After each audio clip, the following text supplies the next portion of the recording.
mencari mengharapkan keridhaan Allah. Dengan apa? Dengan mengkaji ayat-ayat Allah, Al-Quran dan Sunnah Rasul, dan juga tentunya dengan bersilaturahim. Dan pastikan semua kegiatan aktivitas yang kita lakukan niatkan betul-betul untuk ibadah kepada Allah. Karena hidup dan kehidupan ini tidak ada arti dan nilainya kecuali kita gunakan untuk ibadah kepada Allah. Wa ma khalaqtul jinna wal insa illa liya'budun. Tidak menciptakan jin dan manusia, kata Allah, melainkan hanya untuk beribadah kepada Allah Subhanahu wa taala.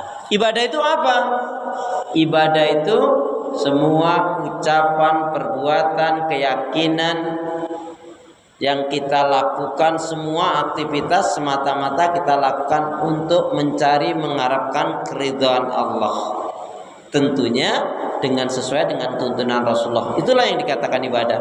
Karena itu kalau dia ikhlas karena Allah tetapi tidak sesuai dengan tuntunan Rasul juga tertolak. Pelaksanaannya sesuai dengan tuntunan Rasul tapi yang dilakukan tidak ikhlas, maka pun tertolak. Maka syarat dari diterimanya amal ibadah harus kita perhatikan. Ikhlas lillahi ta'ala. Ikhlas itu sebelum beramal, di waktu beramal, dan juga setelah beramal. Dan ruhnya ikhlas, jangan lupa jamaah sekalian, ruhnya ikhlas adalah dua. Apa itu? Senang dan semangat dalam kebaikan ibadah dan amal saleh. Ruhnya ikhlas adalah senang dan semangat terhadap semua kebaikan ibadah dan amal saleh. Maka kalau kita sudah mulai malas, sudah nggak semangat dalam menjalankan kebaikan ibadah dan amal saleh, berarti masalah ini. Keikhlasan kita sudah mulai menurun, hati kita sudah mulai dirusak, dikoyak oleh iblis. Dan yang ngerinya lagi, kalau kita melakukan kemaksiatan dan dosa kita tidak menyadari, wah ini berbahaya sekali. Karena itu betullah kita diingatkan dengan membaca iyyaka na'budu wa iyyaka nasta'in. Hanya kepada Engkau ya Allah kami beribadah, dan hanya kepada Engkau pula ya Allah kami mohon pertolongan.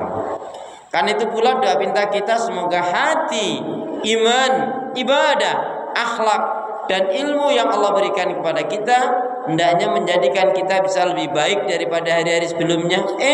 Bisa memberikan manfaat yang banyak pula untuk diri, keluarga, teman, sahabat, saudara, tetangga dan orang lain. Dan insya Allah dengan semangat fastabiqul khairat, berlomba-lomba di banyak kebaikan, dan dengan istiqomah yang kita pinta akhir kehidupan kita mati dalam keadaan husnul khatimah. Amin ya rabbal alamin. Kenapa ya?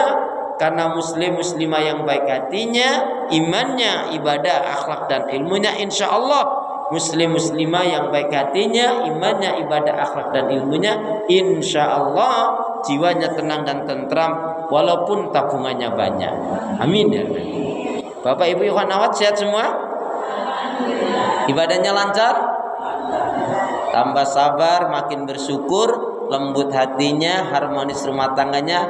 Saya doakan putra putri, anak cucu panjenengan semua makin baik, solih solihah. Amin ya rabbal alamin.